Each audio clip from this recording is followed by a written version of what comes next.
الحمد لله رب العالمين والعاقبة للمتقين والصلاة والسلام على سيد المرسلين أما بعد قال الله تبارك وتعالى في كلامه المجيد أعوذ بالله من الشيطان الرجيم بسم الله الرحمن الرحيم إن في خلق السماوات والأرض واختلاف الليل والنهار لآيات لأولي الألباب وقال تعالى في موضع آخر والسماء ذات الرجع والأرض ذات الصدع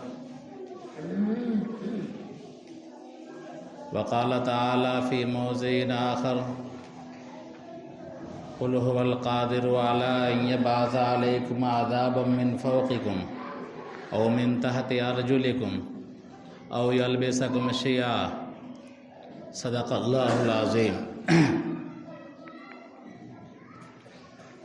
محترم بزرگوں، عزیز ساتھیوں،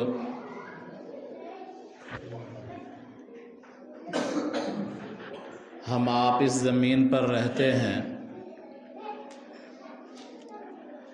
اور ہمارے سامنے اس روئے زمین پر طرح طرح کے حالات پیش آتے ہیں۔ ہم روزانہ دیکھتے ہیں، رات دن کا انقلاب دیکھتے ہیں، چاند اور سورج کا نکلنا دیکھتے ہیں، کبھی ہواؤں کا پچھم سے چلنا، کبھی ہواؤں کا پورب سے چلنا، کبھی ہواؤں کا معتدل ہونا، کبھی ہواؤں کا تیز و تند طوفان کی شکل اختیار کرنا، کبھی موسم پر بارش ہونا، کبھی بے موسم برسات ہونا، کبھی اعتدال کے ساتھ بارش ہونا،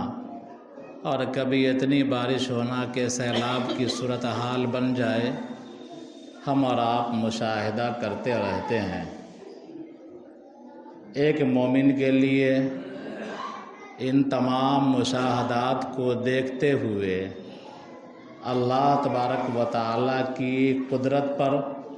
اور اللہ تبارک و تعالیٰ کے علم پر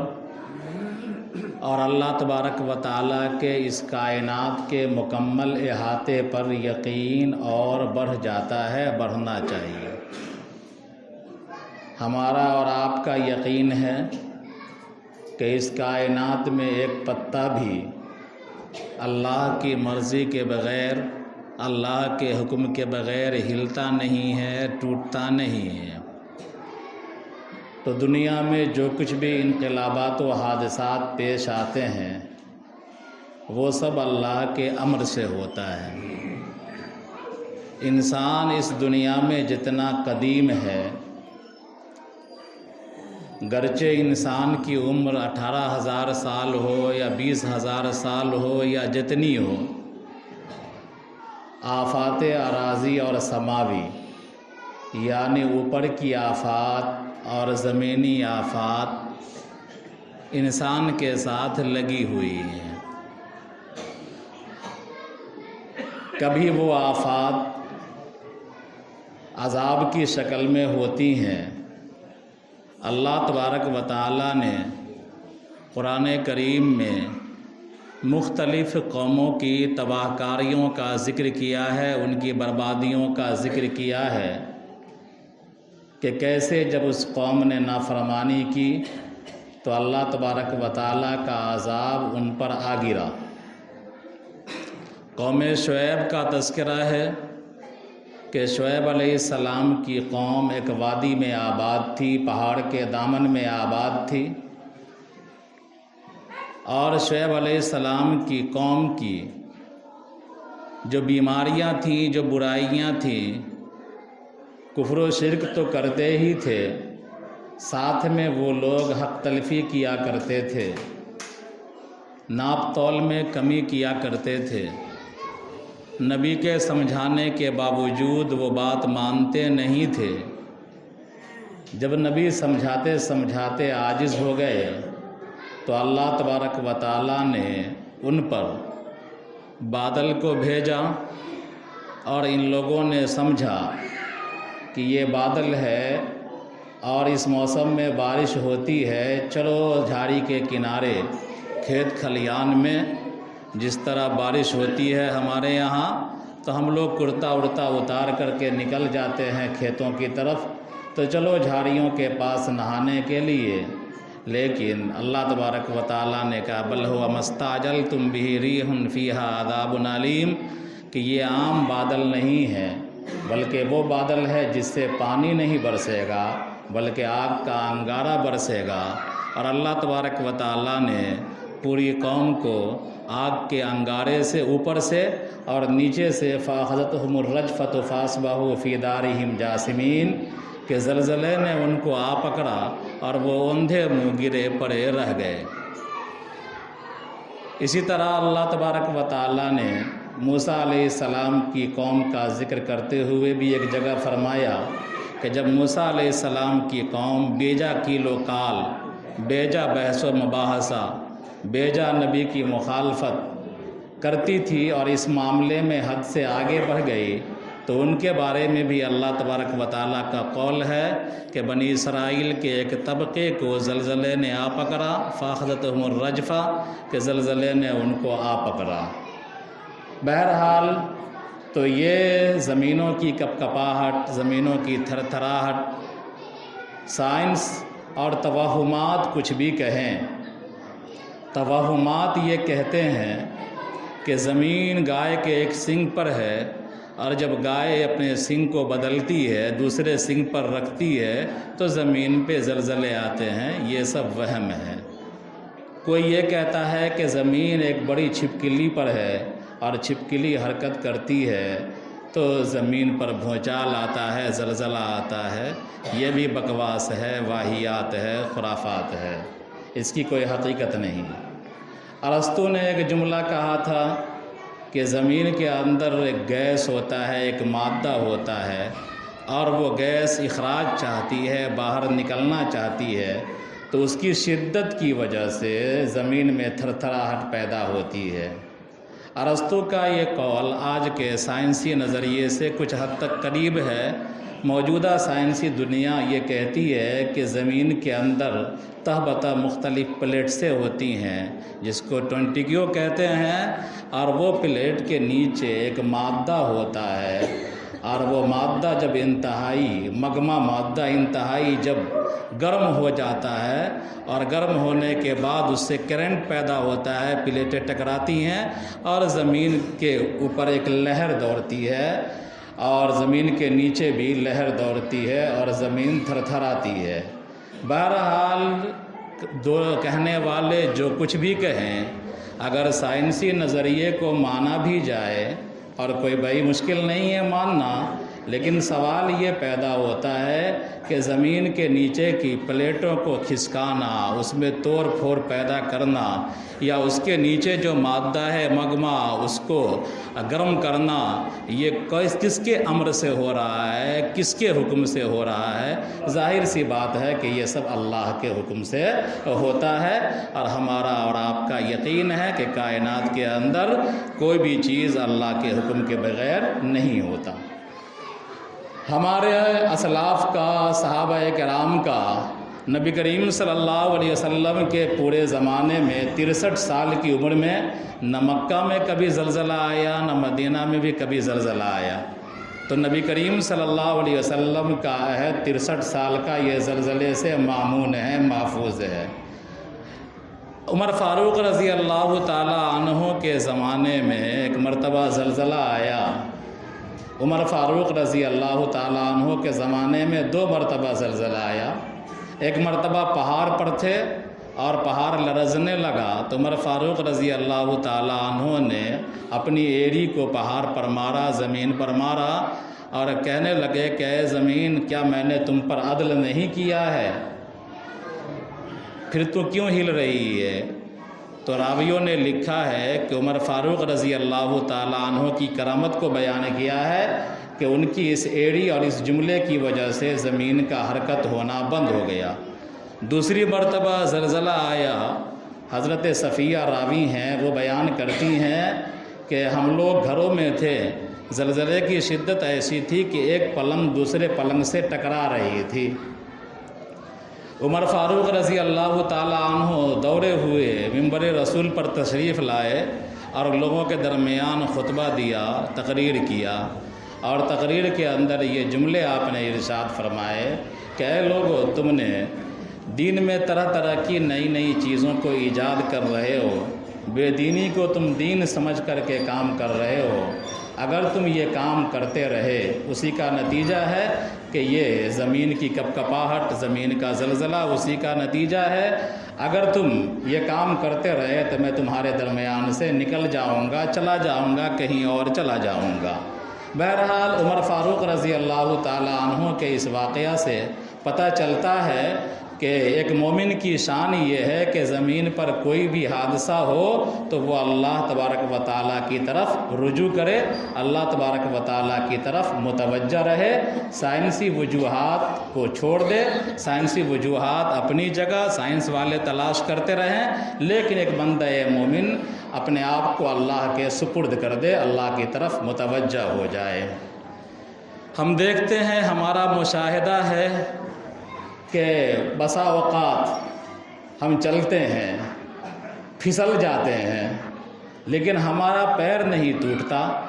ہمارا سر پھٹ جاتا ہے، ہمارا ہاتھ ٹوٹ جاتا ہے۔ غلطی پیر سے ہوئی اور پھٹتا ہے سر، ٹوٹتا ہے ہاتھ، ٹوٹتی ہے کمر کی ہڈی، پیر بسا اوقات صحیح سالم رہ جاتا ہے۔ ابھی کوا میں مولانا اعجاز صاحب کا انتقال ہوا، کہنے والے کہتے ہیں کہ فجر کی نماز کے لیے وضو کر رہے تھے، پیر پھسل گیا تو پیر میں کچھ نہیں ہوا، لیکن دماغ میں چوٹ آئی شدید اور سر زخمی ہوا، انتقال بھی کر گئے۔ تو دنیا کے اندر بسا اوقات ہمارا گناہ بھی ہوتا ہے، ہمارا جرم بھی ہوتا ہے، لیکن ہم محفوظ ہو جاتے ہیں، دوسری جگہ اس کا نقصان اٹھانا پڑتا ہے، جھیلنا پڑتا ہے۔ لیکن ایک بندہ مومن جسد واحد کی طرح ہے، پوری دنیا میں کہیں بھی کسی مومن کو تکلیف پہنچتی ہے تو اس کا درد ہر بندہ مومن کو محسوس کرنا چاہیے۔ ترمذی شریف کی ایک حدیث ہے جو میں نے آپ کو 2017 میں سنایا تھا، دوبارہ آموختے کے طور پر سنا دے رہا ہوں کہ جب معاصی بڑھ جاتی ہیں، گناہ بڑھ جاتے ہیں تو اس طرح کے واقعات پیش آتے ہیں۔ کوئی ضروری نہیں ہے کہ یہیں ہی ہو، بلکہ دنیا میں کہیں بھی پیش آ سکتے ہیں، ایمان والوں کے تازیانے کے لیے، ایمان والوں کو جھنجھوڑنے کے لیے، ایمان والوں کے عبرت کے لیے۔ فرمایا اللہ کے رسول صلی اللہ علیہ وسلم نے، عزت تخذ الفیء دولا، یا مختے کے طور پر سنا رہا ہوں، اس پر 2-3 ہفتہ بات کر چکا ہوں۔ 2017 میں جب زلزلہ آیا تھا تو عزت تخذ الفیء دولا والغنیمت مغنما والزکاة مغرما وتعلم لغیر الدین وآتى الرجل امرأته وأقى أمه وأدنى صديقه وأقصى أباه وظهرت الأصوات في المساجد وظهرت القينات والمعازف وشربت الخمور ولعن آخر هذه الأمة أولها فارتقبوا عند ذلك ريحا وخسفا ومسخا وآيات متتابعات کتتابہ سلکو۔ یہ لمبی حدیث ہے، اس میں وہ معاشرتی خرابیوں کو جناب نبی کریم صلی اللہ علیہ وسلم نے بیان کیا ہے جس سے اللہ تبارک و تعالیٰ ناراض ہوتے ہیں، اور اللہ تبارک و تعالیٰ انسانوں کے عبرت کے لیے زمین کو جھنجھوڑنے کا حکم دیتے ہیں۔ تو فرمایا عزت تخذ الفیء دولا، جب مال فے کو اپنی پراپرٹی سمجھا جانے لگے۔ مال فے کہتے ہیں کہ مسلمانوں کی فوج کو بغیر لڑے ہوئے اگر کوئی علاقہ فتح ہو جاتا ہے اور اس علاقے کے جو اموال ہوتے ہیں وہ مال فے کہلاتے ہیں، اس کو تقسیم کیا جاتا ہے، اور اس کے بعد لڑ کر کے جو مال حاصل ہوتا ہے، جو علاقہ فتح ہوتا ہے، اس سے جو آمدنی ہوتی ہے وہ مال غنیمت کہلاتا ہے۔ جیسے کہ جنگ احد کے واقعے میں آپ سنتے ہیں کہ صحابہ کرام کو اول وہلے میں فتح ملی، کفار میدان چھوڑ کر کے بھاگے اور سارے لوگ کفار کا مال غنیمت سمیٹنے میں مشغول ہو گئے، اور وہ 50 افراد جو پہاڑ پر موجود تھے نبی کریم صلی اللہ علیہ وسلم کے حکم سے، ان میں سے بھی اکثر لوگ مال غنیمت کو سمیٹنے کے لیے آ گئے۔ تو مال غنیمت کہا جاتا ہے کہ جس مال کو ہم نے فتح کیا، علاقہ لڑا اور علاقہ فتح ہوا اور مفتوح قوم کے جو ہتھیار ہیں، زر و جواہرات ہیں، روپے پیسے ہیں، غلے اناج ہیں، جو کچھ بھی ہیں وہ ہاتھ لگتے ہیں تو مال غنیمت ہوتا ہے۔ ان سب کو تقسیم کیا جاتا ہے، اس میں اللہ کا حصہ ہے، رسول اللہ کا حصہ ہے، فوجیوں کا حصہ ہے، یہ سب تقسیم کا اپنا پروسیس ہے اپنی جگہ پر۔ تو فرمایا اللہ کے رسول صلی اللہ علیہ وسلم نے اذا اتخذ الفیء دبلا، کہ جب مال فے کو اپنی پراپرٹی سمجھا جانے لگے، والغنیمت مغنما، اور غنیمت کا مال بغیر تقسیم کیے ہوئے لوگ ہڑپنے لگے اور سب کو اپنی جائیداد سمجھنے لگے۔ آج کے دور میں نہ مال غنیمت کہیں ملتا ہے اور نہ ہی مال فے ہے۔ آج کے دور میں اس کا اطلاق ہوتا ہے سرکاری اموال کی لوٹ کھسوٹ پر یا پبلک کے مال کی لوٹ کھسوٹ پر۔ عوامی مال کی لوٹ کھسوٹ اور سرکاری مال کا لوٹ کھسوٹ اس میں داخل ہے۔ تو فرمایا اذا اتخذ الفیء دبلا، کہ جب مال فے کو اپنی پراپرٹی سمجھا جانے لگے، والغنیمت مغنما، اور غنیمت کو ہر کوئی بغیر تقسیم کیے ہوئے لے اڑنے لگے، والزکوٰۃ مغرما، اور زکوٰۃ کی ادائیگی کو تاوان سمجھا جانے لگے، بوجھ سمجھا جانے لگے کہ بھائی اسلام نے یہ کیا کر دیا ہے، اتنا محنت سے ہم کماتے ہیں اور 2.5% ہم ادا کریں، اتنا محنت سے ہم بیویوں کے لیے زیور اکٹھا کرتے ہیں اور زیور میں سے ہم زکوٰۃ نکالیں، زکوٰۃ کو ٹیکس جانا جانے لگے۔ اذا اتخذ الفیء دبلا والغنیمت مغنما والزکوٰۃ مغرما وتعلم لغیر الدین، اور علم کو حاصل کیا جائے غیر دین کے لیے، یعنی اگر علم الہی کو حاصل کر رہا ہے تو اس کا مقصود اللہ کی رضا نہ ہو بلکہ اس کا مقصود دنیا کمانا ہو، یا اسی طرح علم الہی کو چھوڑ کر لوگ پیٹ والے اور منافع والے علم کو ترجیح دینے لگے۔ وتعلم لغیر الدین وَأَطَاعَ الرَّجُلُ امْرَأَتَهُ، اور لوگ اپنی بیوی کی اطاعت کرنے لگے، عورتوں کو سربراہ بنانے لگے، عورتوں کو اپنا ذمہ دار بنانے لگے، عورتوں کو اپنا والی اور حکمراں بنانے لگے۔ وَأَطَاعَ الرَّجُلُ امْرَأَتَهُ وَأَبْقَى أُمَّهُ، اور بچے اپنے ماں کی نافرمان ہو جائے، بچہ اپنی ماں کی نافرمانی کرنے لگے، ماں کی بات کو سنے ہی نہیں، باپ کی بات تو ڈر سے سن بھی لے کہ لاٹھی چل جائے گی، ماں بیچاری نہ باہر جا سکتی ہے نہ کچھ کر سکتی ہے، ماں چلا رہی ہے، بیٹا ماں کی آواز پر لبیک بھی نہ کہے، ماں ناشتہ نکالے ہوئی ہے کہ بیٹا ناشتہ کر لے، بیٹا بوا رہا ہے، چھچیا رہا ہے، دلی الی سے آیا تو برس ورس لے کر کے پڑیا اڑیا لے کر کے گھوم رہا ہے۔ وَأَبْقَى أُمَّهُ وَأَدْنَىٰ صَدِيقَهُ، اور دوست کو قریب کرنے لگے، یعنی دوست کو راز و نیاز کی ساری باتیں بتلانے لگے۔ وَأَقْصَىٰ أَبَاهُ، اور اپنے باپ سے دوری اختیار کرے، جو بات گھر کرنی ہو گھر میں رکھنی ہو وہ گھر میں نہ کر کے دوستوں سے کرنے لگے، اور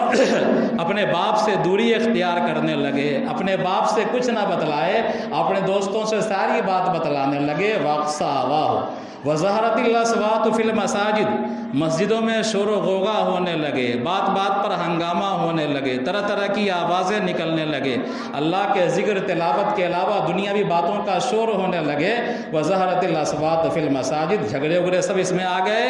وَظَهَرَتِ الْقَيْنَاتُ وَالْمَعَازِفُ، اور اسی طرح گانے بجانے کے آلات عام ہو جائیں، ہر ہاتھ میں گانے بجانے کے آلات موجود ہوں، چلتے پھرتے ہوئے لوگ گانے سن رہے ہوں، یہ حالات ہو جائے۔ وَظَهَرَتِ الْقَيْنَاتُ وَالْمَعَازِفُ وَشُرِبَتِ الْخُمُورُ، اور شراب دھڑلے سے پی جانے لگے، چاہے وسکی کی شکل میں، چاہے پوا اڈھا کیا سب ہوتا ہے اس کی شکل میں لوگ شراب کو پینے لگے، اور بیئر اس کی شکل میں شراب کو پینے لگے، اور شراب پینے کو لوگ معیوب نہ سمجھے بلکہ فیشن سمجھنے لگے۔ دلی میں جا کر کے دیکھیے، پنجاب میں جا کر کے دیکھیے کہ شراب پینے کے لوگ فیشن سمجھتے ہیں۔ وَشُرِبَتِ الْخُمُورُ وَلَعَنَ آخِرُ هَٰذِهِ الْأُمَّةِ وَسَادَ الْقَبِيلَةَ فَاسِقَهُمْ، اور قبیلے کا سردار،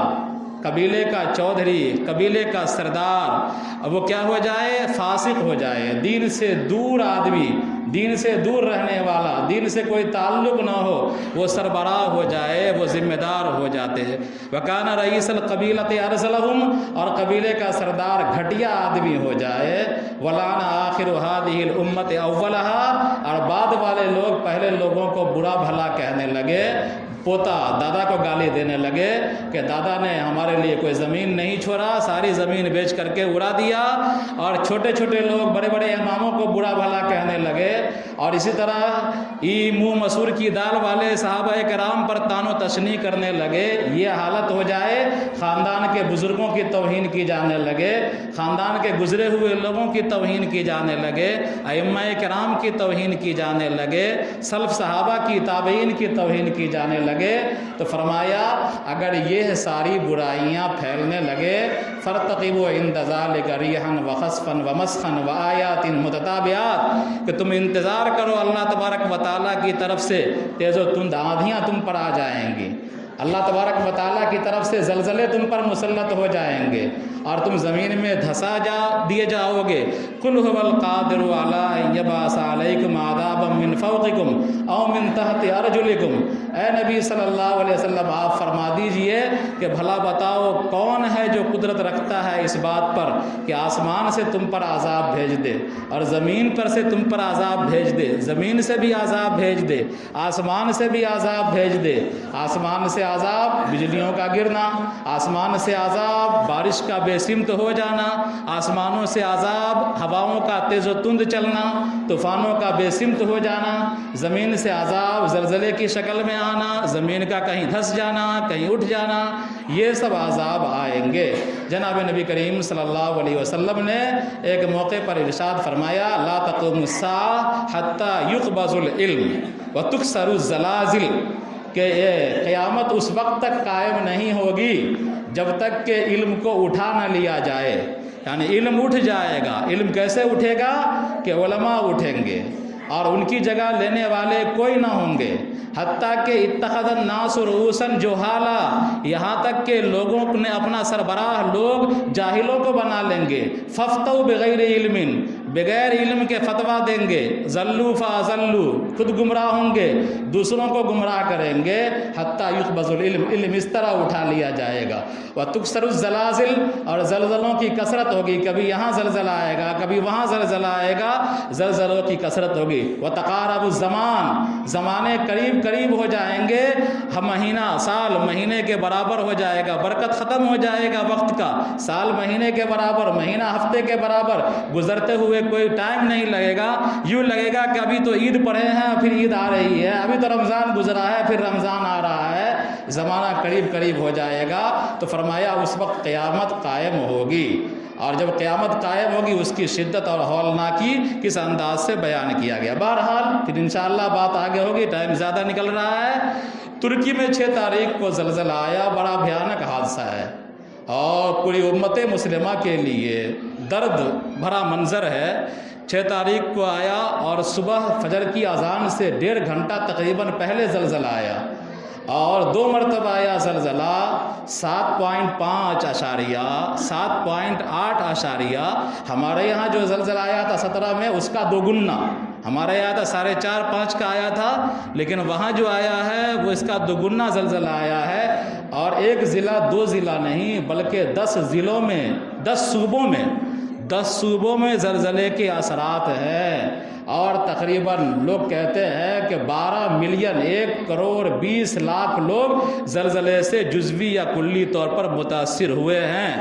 اور 700 کلومیٹر کا علاقہ لمبائی میں اور مربع میں 1 لاکھ مربع کلومیٹر کا علاقہ زلزلے سے متاثر ہوا ہے۔ ترکی کا 10 صوبہ اور سیریا ملک شام کا 5 صوبہ متاثر ہوا ہے زلزلے سے۔